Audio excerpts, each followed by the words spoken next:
Hello, hello, hello. Wow, wow, wow, wow. I've never seen so many Blender users in one place. This is amazing.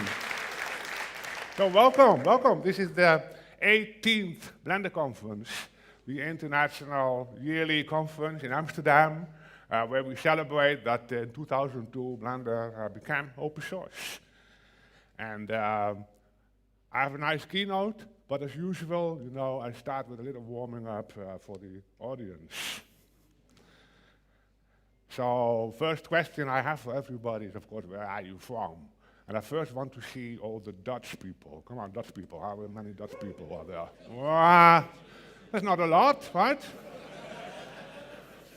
It's okay. Let's go to our neighbors, Belgians. Come on, Belgians. Good, yes. And then French people. There must be plenty of them. Yeah. Germans. Come on, Germans. Woo! Hey, and our friends from the UK. Did they let you go? Okay, fine. So I'm not going to go after every European country, and I'm going to do a little bit more regional. But first, of course, Italians. We should never forget about Italians, right? Huh? Spanish people, there's another big group. So then the whole Nordic area, from Iceland to Denmark and everything, Sweden, yeah, good. The Southern Europe, except for Italy and Spain, like maybe Greek people, Portugal, good. The whole Central Eastern Europe, Poland to Albania, and yeah, that's cool. Russia, of course, not forget the Russians, France, excellent. So we go to the south, we have Africa. Are there people from Africa? One, yes.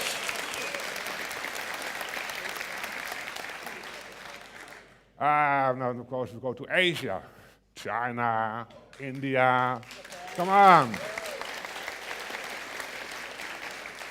Australia, New Zealand, are they here? There's one. This one, the two, right. Okay, South America. South America. Brazil, Argentina. Awesome. Central America. Mexico, Mexicans here? The best animation filmmakers come from Mexico. We all know that, of course. So, United States. Come on, Americans. You. Canadians, where are the Canadians? Fantastic. So, what part of the world did I miss? That's it, right? Good. First, occupations. How many animators are here? Character animators. Come on, hands. The awesome people, animators, right? Right? Yeah, very wanted people. Don't forget that. So, in general, artists, designers, people who make visual art. In general, wow, that's a lot. Or people who would consider themselves a modeler, have really specialized in character modeling or modeling, huh? What's that? Good, good. Or more like designer, industrial design, models, props, environments. Huh? Good. Then there are, of course, scientists here, people who do science. We're working at a university, right? Something like that, good. People who do teaching, training. Awesome. Are there here producers, film producers, or game producers, or people who produce things in general? Yeah, okay, awesome. Or people who are working for a studio where they make games or film. People working for studios. Okay. So who's using Blender in a paid shop? Who gets paid for using Blender? Getting more and more. Awesome. Good. So who's involved with Blender as a C or C++ developer? The Blender developers. Show hands, Blender developers. We will see them on Saturday or so in the last event. Those people, everybody hands, those people, you can harass them during the whole conference for anything, right? Good. But there are also Python developers, or people who do add-ons. All right, good, awesome. Documentation, website work for Blender. Is Aaron here? Okay. So, who reported a bug last year for Blunder? Yeah. And did it get fixed? No? Yes? So who did not get a bug fixed, you reported? Right? 1, 2, 3, 4, 5, 6, 7. Okay, you can try to get your attention here at this place, and we will make sure that these kind of things are going to happen. Finally, for who is this the first Blender conference? Almost half, yes. The second Blender conference. Right. Now we are going to count from 3 to 5 conferences. 6 to 10 conferences. Wow, we're getting the diehards here. Or more than 10 conferences, even. Yes. And then we get the ultimate die-hard old farts who have the 18th anniversary of the conference. 1, 2.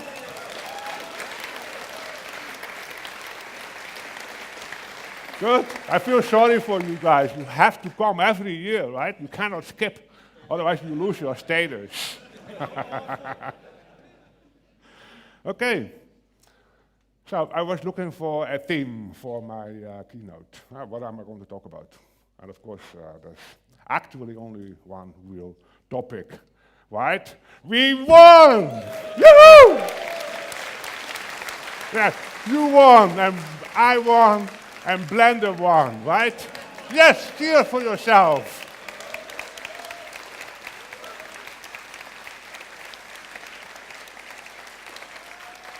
Look at this. So the whole industry wants us to be on board. You have to be part of the industry. And not only that, it looks like as if Blender is going to be the new industry standard, right? Woo! So that's so awesome.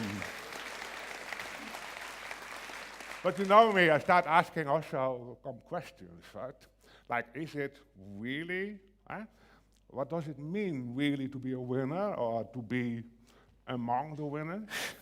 So I was looking around for some counseling or advice. And I ended up with reading this book and watching a couple of talks. This is a writer and journalist named Sirit Haradas. And he's the world leading expert for winning. Really. He knows everything about winning, especially the winners who are on the top, right? The industry winners. He was giving a talk at Google about this, and the talk was so controversial that Google didn't even want to publish it for a while. But they did in the end. It's fantastic. So I want to show 2 little excerpts from what he said to Google people about winning. I think when I was growing up, I remember seeing on the news, you'd see news of some war-torn country, and you'd often see like rebels in pickup trucks, fighting this kind of ragtag army, fighting an unjust king or fighting a president that was corrupt. And sometimes the rebel army would win.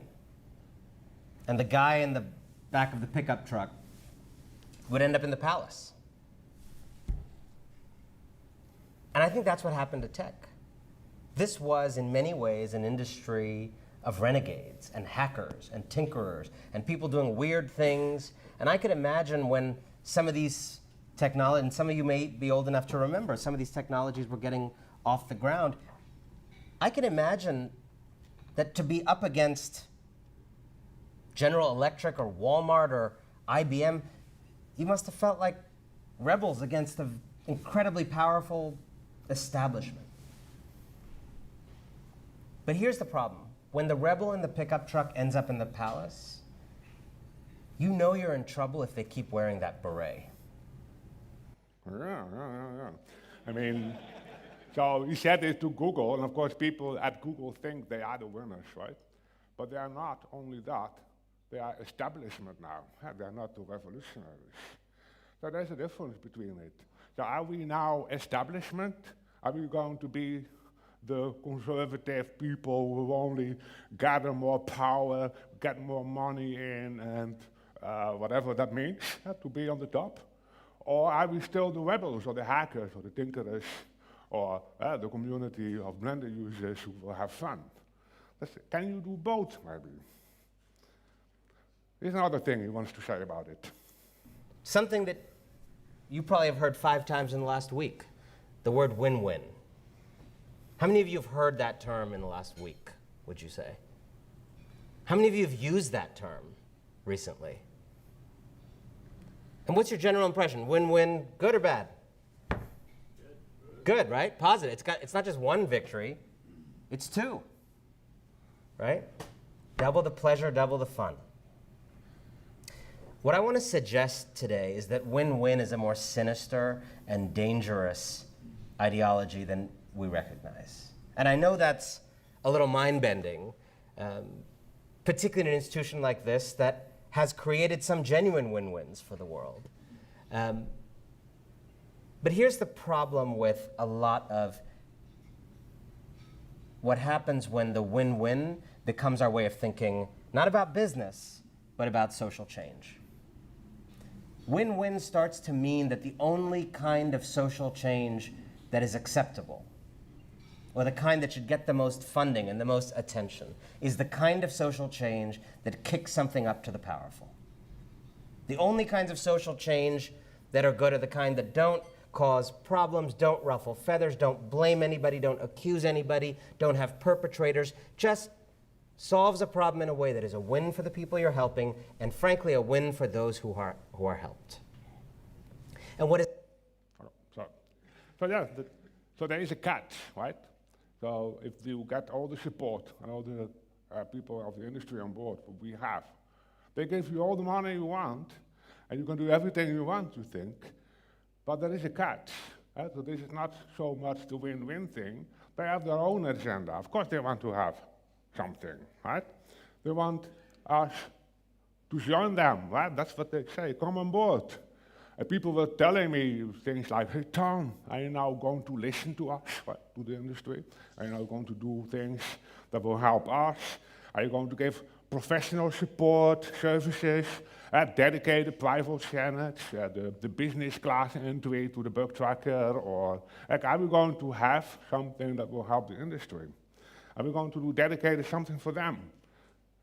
And I'm like, no, right? No, right? We have to do something, but I don't want this thing to be trickling up, right?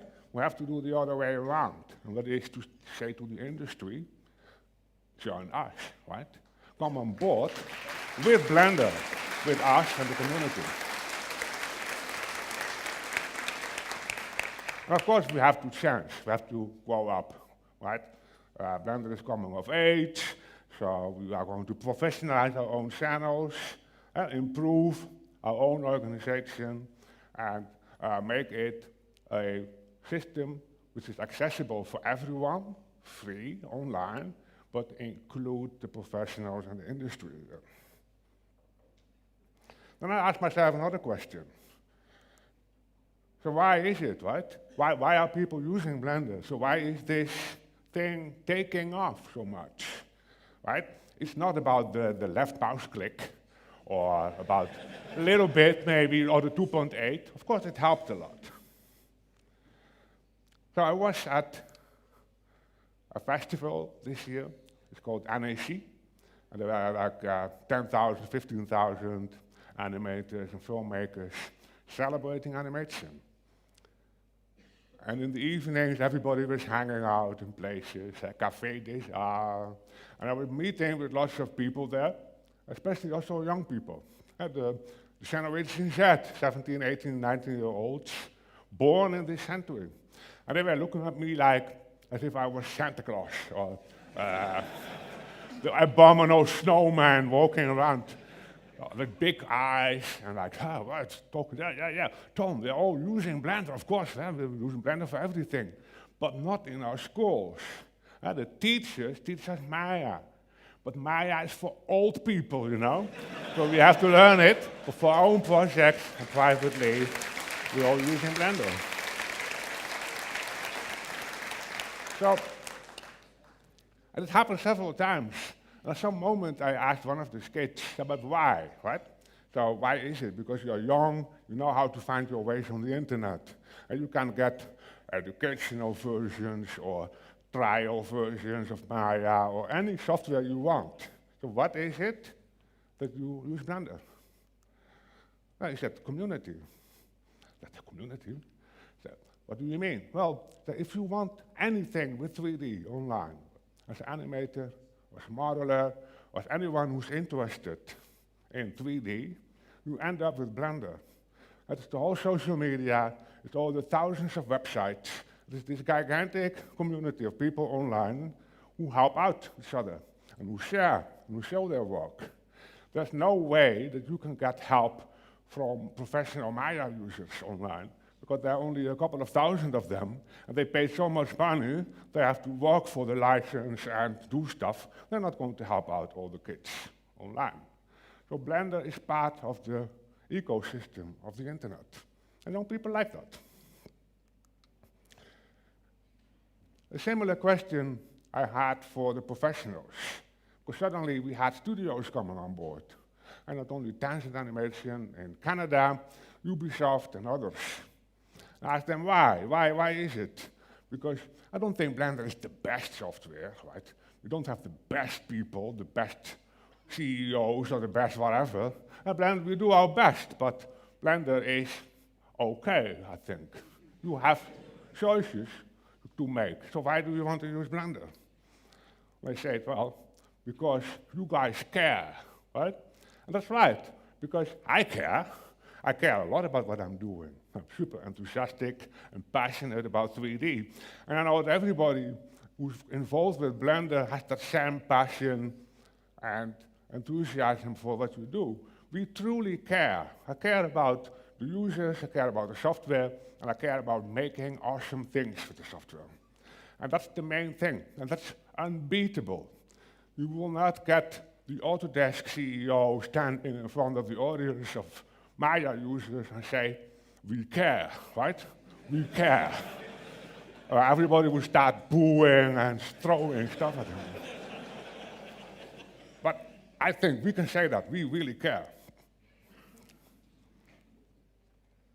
The third thing I want to talk about, what makes Blender unique and why people use it, is because Blender has a story. It's a story of that little guy who went to LA showing a program, a 3D program that fitted on a floppy to the film industry there and not getting laughed at. And it's about the community who brought back the sources when the company went bankrupt. It's about all the bold artists and developers who came to Amsterdam make open movies. It's about the Blender.org project who proved that you can make big leaps for 2.5 and 2.8, that you can actively innovate. It's about all the independent websites and businesses that are popping up everywhere around Blender. And of course, the industry coming on board.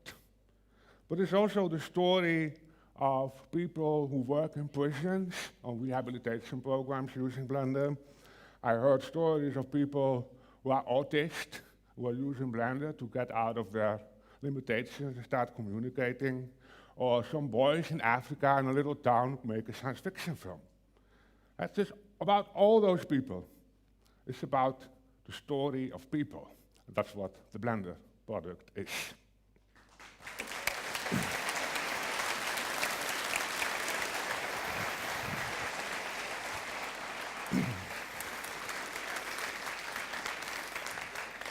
Now I have to show you this diagram. This is the golden circle from Simon Sinek. And this is like the holy grail of every branding and marketing person. They all have fantastic products, and they want to make lots of money, but then they have a main question, like why? Like why do people want this? Why do people want to buy our product? And I think for Blender, we have this clear, the why. And the why is the community, our social ecosystem. It's our passion, that we really care. And it's our story that will have many more chapters. The how is open source, free software. And those things are beautifully connected together. And that makes the product. And this thing will keep being Blender. And this is unbeatable. And that's why I think Blender is a completely unstoppable force.